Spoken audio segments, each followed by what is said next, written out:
What's up, QAA listeners? The fun games have begun. I found a way to connect to the internet. I'm sorry, boy. Welcome, listener, to Premium Chapter 220 of the QAnon Anonymous podcast, the Palantir to the Moon episode. As always, we are your hosts, Julian Field, Liv Agar, and Travis View.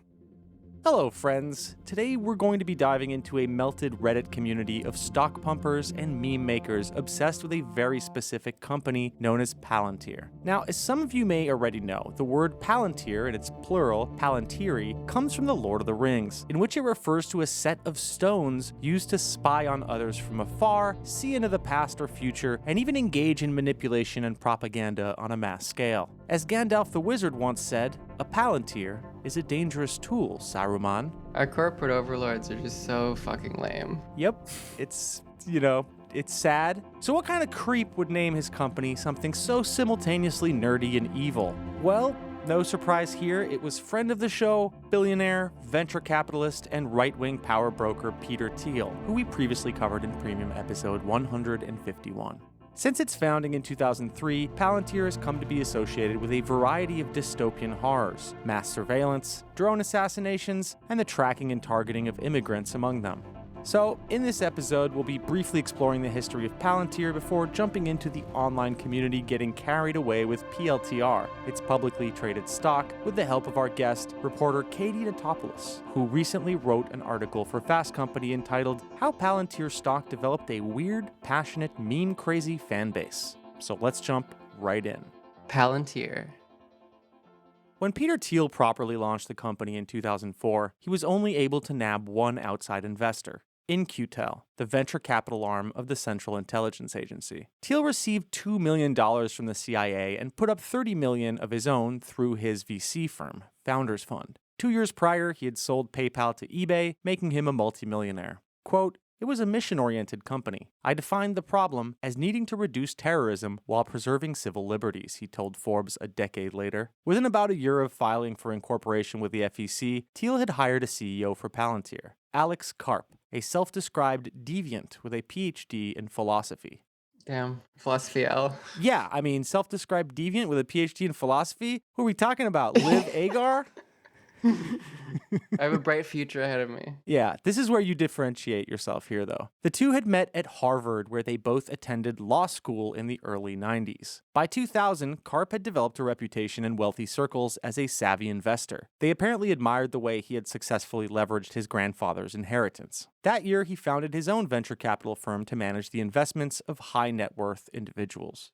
From 2005 to 2008, the CIA helped Palantir alpha test its software, and the company soon accumulated contracts. It didn't hurt that rumors swirled about Palantir's software playing a role in locating Osama bin Laden, leading to his assassination by a team of Navy SEALs in 2011. By 2013, the company's list of clients included, and taking a deep breath here, the CIA, the DHS, the NSA, the FBI, various police forces including the NYPD and the LAPD, the CDC, the Marine Corps, the Air Force, the Special Operations Command, the United States Military Academy, the Joint Improvised Threat Defeat Organization and Allies, the Recovery, Accountability, and Transparency Board, and the National Center for Missing and Exploited Children. Essentially all of the good guys and bad guys in QAnon. Yeah, yes, exactly. All Marvel, all DC, and good and bad guys.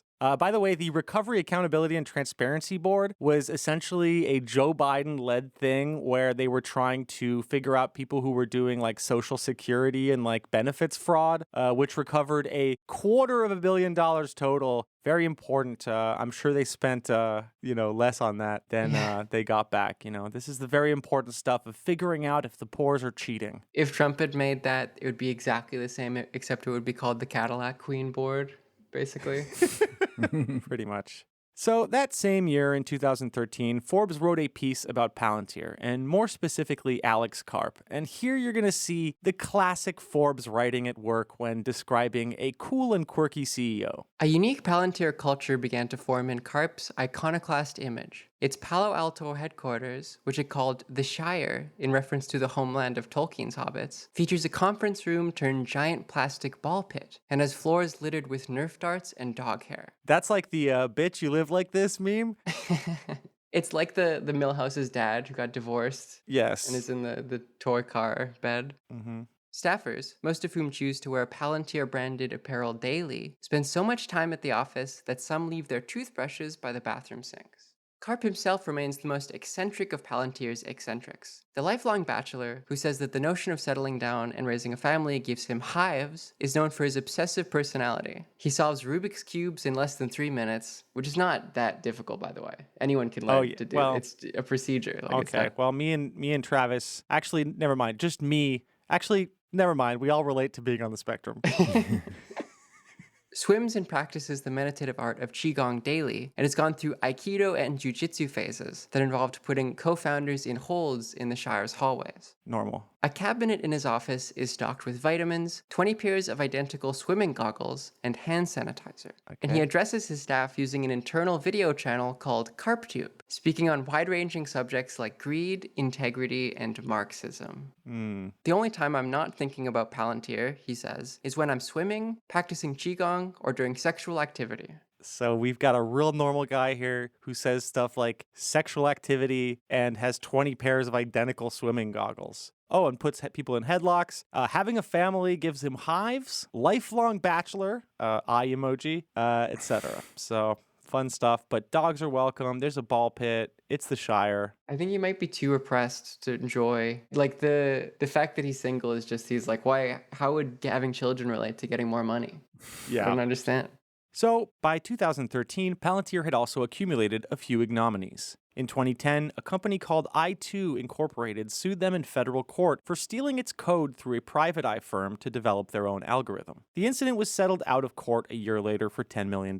Also in 2010, these so-called defenders of civil liberties were named in a document leaked by Hacking Collective Anonymous. It was a plan to infiltrate and discredit WikiLeaks using Palantir's software. The proposal had been penned by Team Themis, 3 intelligence contractors that included Karp and Thiel's company. Although the plan never materialized, it looked bad for Palantir, and Karp ended up disavowing all knowledge of it and apologizing for their would-be involvement, pledging the company's support for, quote, progressive values and causes. Karp also suspended the Palantir employee involved in the proposal, only to rehire him later. And one of the ways he does, like, kind of covers up his responsibility as CEO is saying that they have, like, a horizontal structure. So everyone's encouraged to be, like, their own entrepreneurs and do their own things without too much approval. That's great, though, right? For plausible deniability. Yeah. Of course, yeah. It's just a rhizome. Yeah, that's so funny. It's like you try to make your corporation sound more egalitarian solely for the purpose of diffusing blame.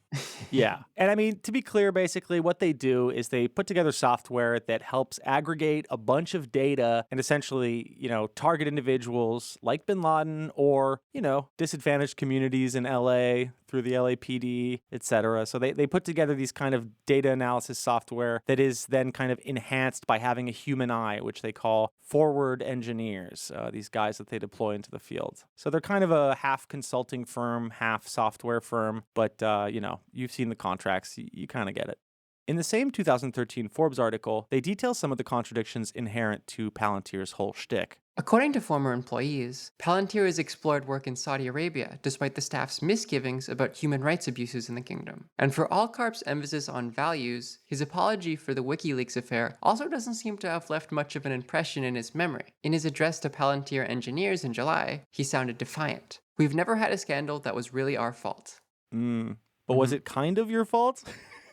I mean, it's incredible. And by the way, this WikiLeaks thing it involved a plan to like literally put out disinformation and do like astroturfing to discredit WikiLeaks, like submit like wrong intel to WikiLeaks and work on wedging Glenn Greenwald's support for WikiLeaks away. And of course, Karp ended up apologizing for all that.